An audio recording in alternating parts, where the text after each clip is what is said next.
জীবন দিলে না। একটা মেয়ের জন্য তুমি তাল গাছের সাথে কচু গাছের সাথে ফাঁস নিয়ে মারা গেল, লজ্জা করে না তোমার? মোবাইল আসিল কি দোলা লাগিল, পড়ালেখায় মন বসে না। মোবাইল আসিল কি দোলা লাগিল, পড়ালেখায় মন বসে না। রাত 12টার পরে নার্গিস যখন ফোন করে, দুই চোখেতে ঘুম ধরে না। রাত 12টার পরে লাইলি যখন ফোন করে, দুই চোখেতে ঘুম ধরে না। সারা রাত জাগিয়া ফোনে চ্যাটিং করিয়া, সারা রাত জাগিয়া ফোনে চ্যাটিং করিয়া, ফজরের নামাজে ঘুম ভাঙ্গে না। হায়রে ফজরের নামাজে ঘুম ভাঙ্গে না। মোবাইল আসিল কি দোলা লাগিল, পড়ালেখায় মন বসে না। কথা কোন ঠিক না ঠিক? একটু আস্তে কোন। আমার যুবক ভাইরা, তুমি তাকে দেখো কত যুবক দুনিয়ার জমিন ছেড়ে চলে যায়।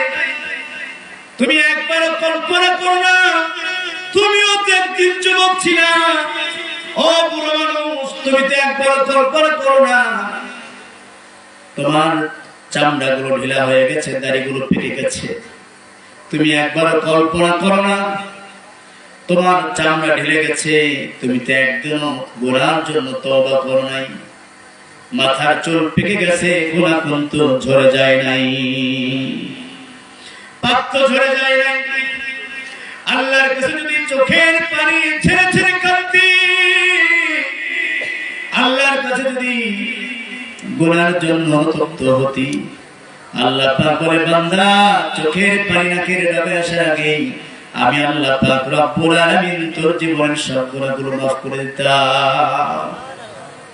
তুমি কি মনে করেছো আল্লাহ তোমার এই ছোট দেহের দিকে তাকাবেন? তুমি কি মনে করেছো তোমার ওই সম্পদের দিকে আল্লাহ তাকাবেন? তুমি কি মনে করেছো তোমার বংশের দিকে আল্লাহ তাকাবেন? বংশ দেখে দেখে তোমাকে জান্নাত দিবেন? বিষয়টা কি এমন? নিজের যদি কিছু না থাকে, মানুষ গ্রাম ভাষায় একটা কথা বলে, কুত্তাও চাটে না, খালি পাতিল কুত্তাও চাটে না। আপনার আমল নামায় যদি কিছু না থাকে, যদি এক বাড়িতে এক ছেলে বিয়ে করছে, এখন ছেলের কিচ্ছু নাই, শ্বশুর কয় কি দিব, অর্থ কিছুই নাই, অনেক সারা জীবন দিয়েও লাভ নাই। এই যুবকরা, তোমাদের যদি ভালো লাগে বসবা, আর যদি ভালো না লাগে চুপ করে বাড়ি চলে যাবে, কথা বলা যাবে না। আপনাদের কষ্ট হচ্ছে? আমি জানি আপনাদের কষ্ট হচ্ছে, ইনশাআল্লাহ আমি অল্প সময়ের মধ্যে ছেড়ে দিব। প্রিয় ভাইরা, নিজের আমল যদি না থাকে কোনো লাভ নাই, আল্লাহর কাছে ধরা খেয়ে যেতে হবে। ওই মানুষটা হচ্ছে সবচেয়ে ভালো মানুষ, যার দেহের ভিতরে একটা গোস্তের টুকরা আছে।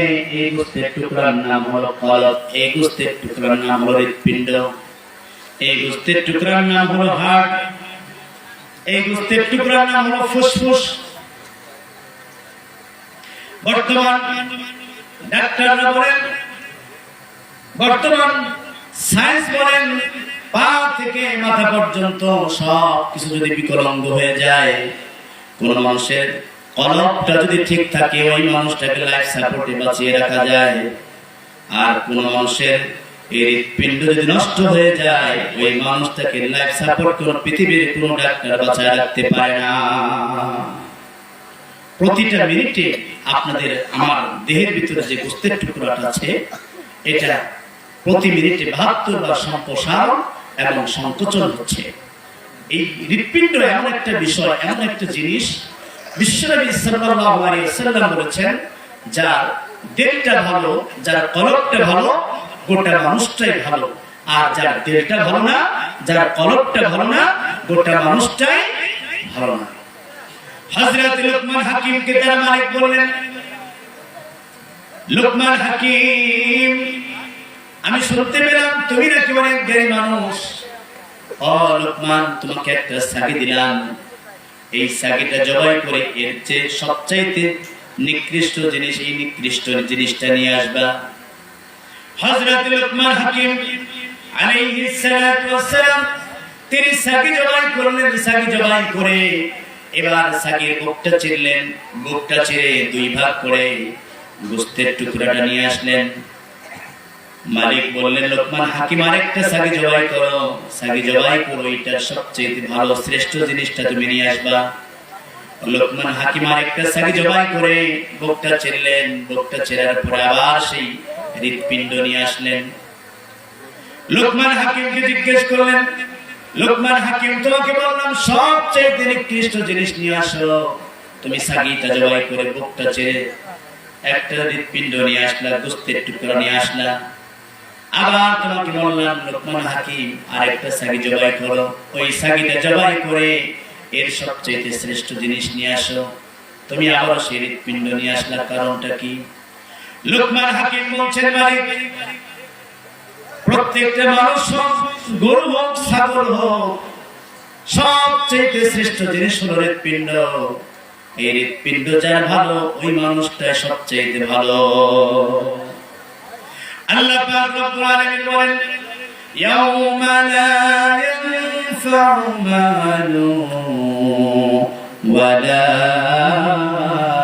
বানুন। বান্দারে দুনিয়ার জমিনের সন্তান সন্ততি সম্পদ কিচ্ছু কাজে লাগবে না। ইল্লা মান আতাল্লাহা বিকলবিন সালিম। প্রত্যেকটা মানুষের ভিতরে একটা গোশতের টুকরা আছে, এই দেহের ভিতরে এই গোশতের টুকরা যদি ভালো হয়ে যায়, ইল্লা মান আতাল্লাহা বিকলবিন সালিম, এটাকে বলা হয় কলবে সালিম। এই কলবে সালিম মানে হচ্ছে পবিত্র আত্মা। আর এই পবিত্র আত্মা নিয়ে আল্লাহর কাছে যারা হাজির হয়ে যাবে, আল্লাহর কাছে তারা শ্রেষ্ঠ মানুষ হয়ে যাবে। আল্লাহ পাক রব্বুল আলামিন বলেন, বান্দারে وَأُزْلِفَتِ الْجَنَّةُ لِلْمُتَّقِينَ।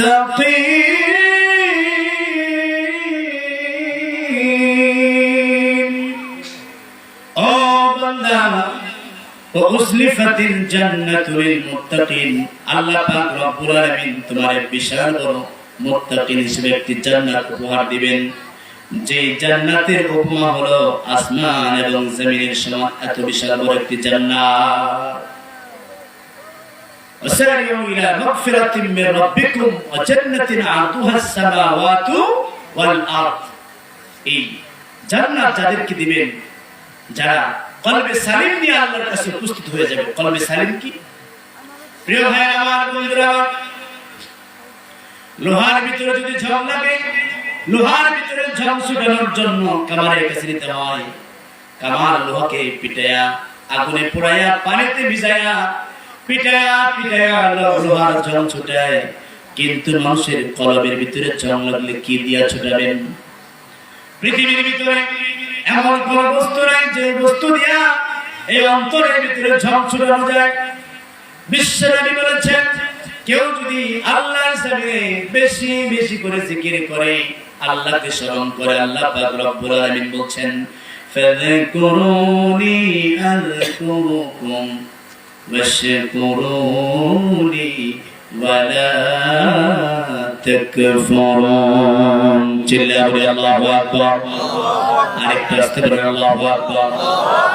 আল্লাহ পাক রব্বুল আলামিন বলেন, এক নম্বর জিকির হলো আল কোরআন। আল কোরআন মানারুল Hikmah. Quran is the powerful and after continuous.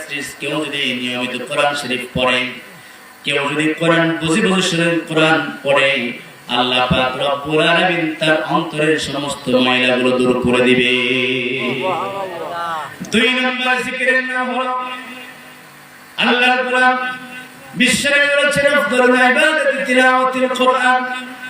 দুই নম্বর ইবাদত হলো, এক নম্বর জিকির হলো নামাজ, দুই নম্বর জিকির হলো কোরআন তেলাওয়াত, তিন নম্বর জিকির হচ্ছে আফদালুদ যিকরি লা ইলাহা ইল্লাল্লাহ। বেশি বেশি করে জিকির করো, লা ইলাহা ইল্লাল্লাহ, লা ইলাহা ইল্লাল্লাহ, লা ইলাহা লা ইলাহা ইল্লাল্লাহ। পাগল পাগল মনে রে বলি আর দিও না যন্ত্রণা, পাগল পাগল মনে রে বলি আর দিও না যন্ত্রণা। হাইরে ধন যদি হইতাম ধনী, ধন যদি হইতাম ধনী, যাইতাম সোনার মদিনা। লা ইলাহা ইল্লাল্লাহ, লা ইলাহা লা ইলাহা ইল্লাল্লাহ মুহাম্মাদুর রাসূলুল্লাহ। সবাই পড়ি সাল্লাল্লাহু আলাইহি ওয়াসাল্লাম। কেউ যদি এক নম্বরে বেশি বেশি করে নামাজের ভিতরে কোরআন তেলাওয়াত করে, দুই নম্বরে নামাজ ছাড়া কোরআন তেলাওয়াত করে, তিন নম্বরে সুবহানাল্লাহ, আলহামদুলিল্লাহ, আল্লাহু আকবার জিকির করে, বিশ্বনবী বলেছেন তামলাউল মিজান কালিমাতানি হাবিবাতানি ইলার রহমান খাফিফাতানি আলাল লিসান সাকিলাতানি ফিল মিজান সুবহানাল্লাহি ওয়া বিহামদিহি সুবহানাল্লাহিল আযীম। বিশ্বনবী বলেছেন কেউ যদি বেশি বেশি করে এই কালেমা জিকির করে আল্লাহ পাক রব্বুল আলামিন তার আমলনামায় মিজানের পাল্লা পরিমাণ সওয়াব আমলনামায় লিখে দিবে। আর কেউ যখন এই বেশি বেশি করে জিকির করবে আল্লাহ পাক রব্বুল আলামিন তার কলবের ময়লাগুলো, অন্তরের ময়লাগুলো দূর করে দিবে। প্রিয় ভাই,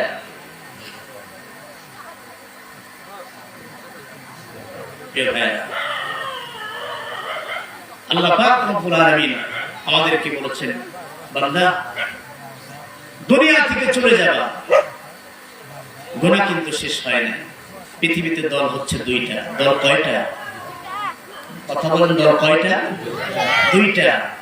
আল্লাহ পাক রব্বুল আলামিন বলেন উলাইকা হিজবুল্লাহি আলা ইন্না হিজবাল্লাহি হুমুল মুফলিহুন।